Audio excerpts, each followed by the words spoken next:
Estamos con un conocido de la casa. ¿Cómo le va, señor?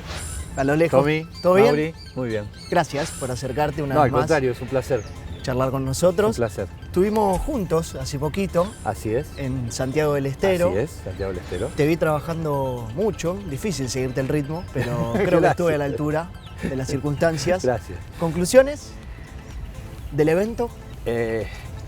Yo creo que hay dos conclusiones interesantes para sacar de eso.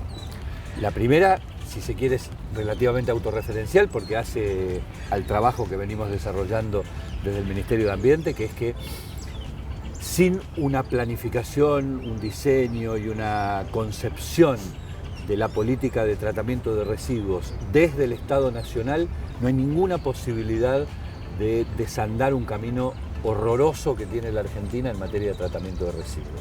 No hay ninguna posibilidad. Y la segunda, que en algún punto está relacionado con esto, es que la política ambiental no es inocua respecto del pensamiento ideológico. ¿A qué me refiero? Vos estuviste presente cuando yo comenté en Santiago del Estero, cosa que hago habitualmente, que cuando nosotros llegamos al gobierno en el año 2019, había un préstamo del BID para tratamiento de residuos, para erradicación de basurales a cielo abierto, que el gobierno anterior había directamente despreciado, no lo había utilizado. Y eso el BID lo castiga quitándote el préstamo. Es un banco, si vos te da la plata, si vos no la usás, se la lleva y se la da a otro. Por lo tanto, si el gobierno anterior, que endeudó a la Argentina en 44.000 millones de dólares financieros, no utilizó ciento y pico de millones de dólares para tratamiento de residuos que había otorgado el BID, y este gobierno sí los utilizó y consiguió más para la Argentina, quiere decir que ahí hay dos miradas ideológicas distintas respecto de dónde pone el acento un gobierno a la hora de obtener recursos y aplicarlos. Bueno, ya empezamos a hablar un poquito de lo que es la política ambiental. Este año hay elecciones. ¿Qué lugar crees que ocupa la temática ambiental en las campañas en general?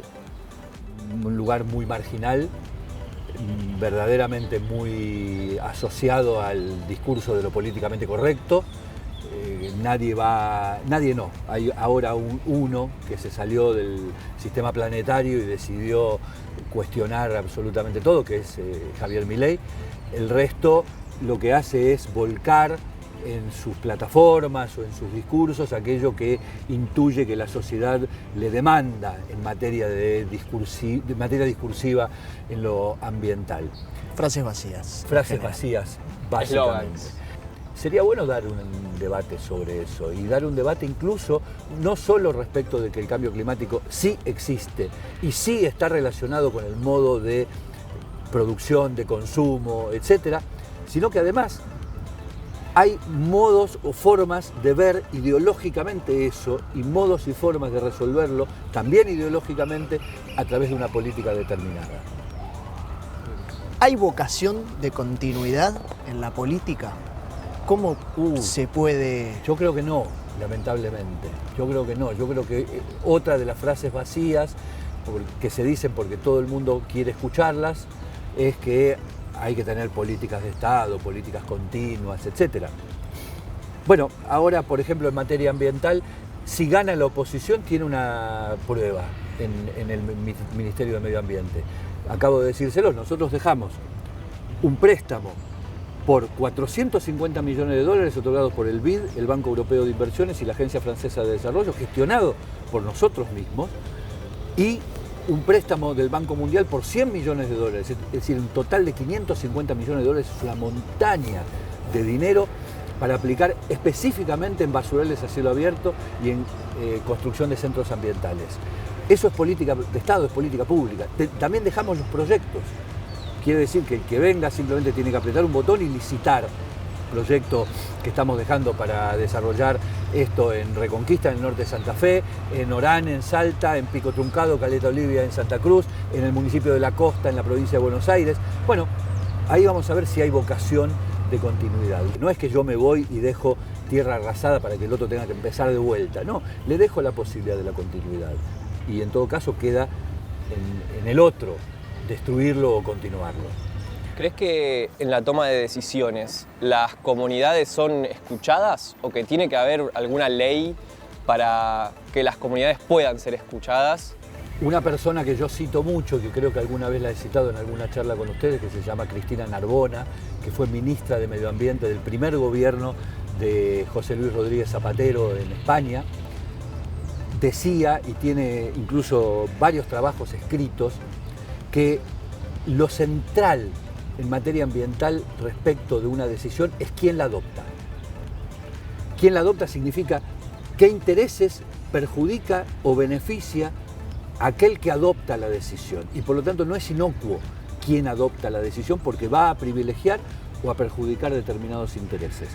Y en la medida en que las decisiones se adoptan de modo hipercentralizado, burocratizado o incluso defendiendo los intereses concentrados, está claro hacia qué lugar vamos. En la Argentina y en el mundo en general hay poca gimnasia, yo diría casi nada, de adoptar decisiones incorporando la visión de la sociedad, la visión de los pueblos originarios, cuando hablamos, por ejemplo, de recursos naturales como el litio, la visión de quienes van a ser afectados o beneficiados directamente por la explotación de un determinado recurso natural. Y además, estoy claramente convencido de que si se incorporaran esas voces a la decisión, muy probablemente los resultados serían otros. Bueno, volviendo un poquito al tema de los basurales a cielo abierto. ¿Cuáles son los principales problemas que hay al momento de establecer el proyecto? O sea, ¿qué trabas tienen? ¿Son trabas empresariales? ¿Son trabas de las personas que viven alrededor? Léase entre líneas Luján, digámosle. Sí. Hay varias trabas. La primera creo que es inherente al ser humano. Si durante 50 años tiramos la basura ahí, ¿por qué cambiaríamos? Y esta pregunta, aunque nadie se la formule abiertamente, subyace. Bien. En el municipio, que no tiene demasiadas ganas muchas veces, el de Luján sí acompaña, pero en general el municipio prefiere dejémoslo como está, y los vecinos. Interviene algo que roza lo absurdo, que es, no, yo no quiero que me hagan una planta de tratamiento al lado de mi casa o de mi producción agropecuaria, pero tenías un basural al lado de tu casa y de tu producción agropecuaria. El basural no te molestaba, pero algo que indiscutiblemente es mejor que ese basural sí te molesta.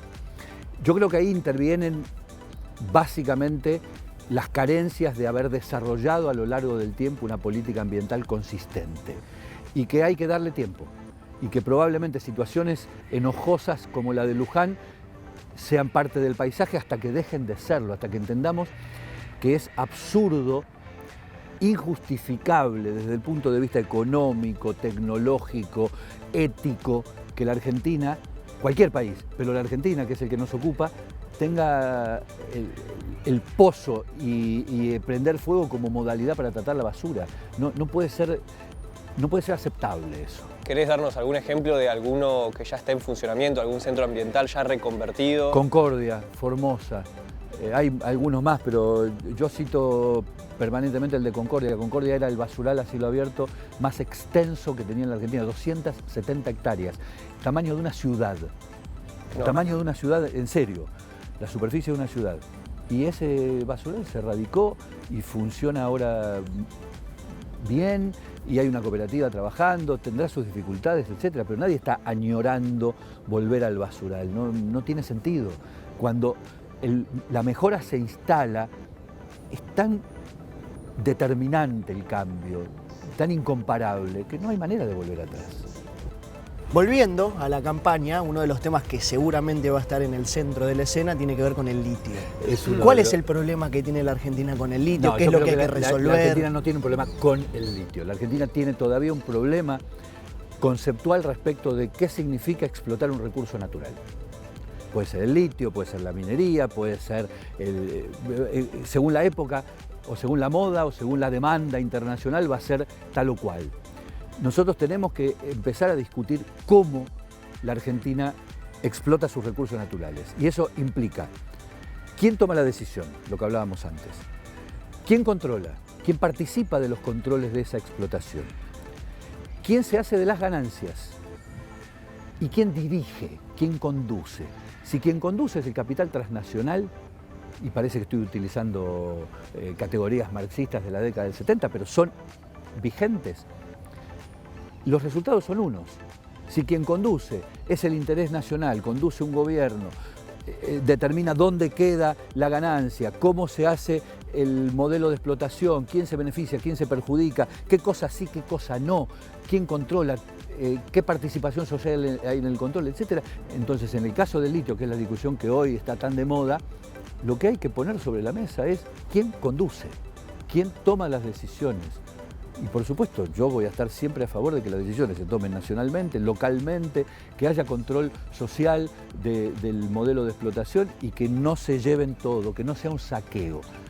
Nosotros estamos acostumbrados a creer que la explotación del recurso natural indefectiblemente es un saqueo. No tiene por qué serlo. Bueno, para el desafío final, me gustaría que nos cuentes cuáles son los desafíos que tiene la Argentina en materia ambiental y también los desafíos que puede haber en la campaña, ya que estamos en época de elecciones. Un discurso de campaña, para decirlo de una manera más entendible. Yo siempre creo que lo central es poder debatir cosas en serio.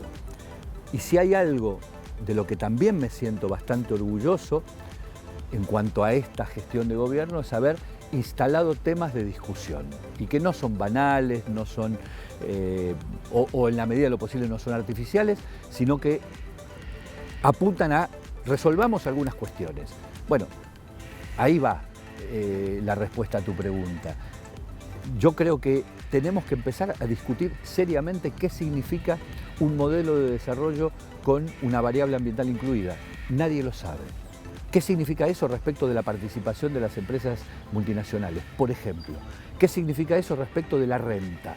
¿Qué significa eso respecto de quién conduce el proceso de control de cómo se hace lo ambiental? ¿Qué significa eso respecto de las normativas que tenemos que incorporar y que hoy no existen? Por ejemplo, el delito ambiental para poder aplicar justicia en el caso de que haya 2 derrames como los que hubo en Barrick de cianuro. Nada de eso está discutido seriamente. Se habla del cambio climático. Yo vengo insistiendo mucho que la Argentina no tiene hoy que enfocar su agenda respecto de la imitación de la agenda europea. Nuestra agenda no es la de la reducción de las emisiones. 0,8% de las emisiones a escala mundial. Nada. Nuestra agenda es otra en cambio climático. ¿Hay que acompañar a aquella agenda? Sí, hay que acompañar, pero es la agenda europea. Es la agenda de los Estados Unidos, es la agenda de China, es la agenda de Rusia, de India, que tienen que bajar decididamente sus emisiones. Nuestra agenda es cómo adaptamos o cómo reducimos la vulnerabilidad de la sociedad ante los efectos del cambio climático que ya van a llegar y que ya están llegando. Bueno, esa agenda no está en discusión. ¿Puedo hacer una más, chiquitita? Sí, dale. Lo único que le falta a tu vida, a mí me consta, es ver a Racing campeón de la Libertadores. Eso no hay ninguna... Tenía 3 años Por solamente. favor. Ocurrido eso, que algún día va a ocurrir, vas a decir, ya está. Ya está. En términos ambientales, ¿qué cambio en el ambiente te haría decir, ya está, lo mío está concretado? Si verdaderamente logramos encauzar el tratamiento de los residuos desde el Estado con otra lógica, yo me voy a sentir muy satisfecho, ciertamente. No era Libertadores, pero casi. Casi. Sergio. Tommy. Muchas gracias por acercarte. Gracias a ustedes. Nosotros Seguimos con más Ambiente y Medio.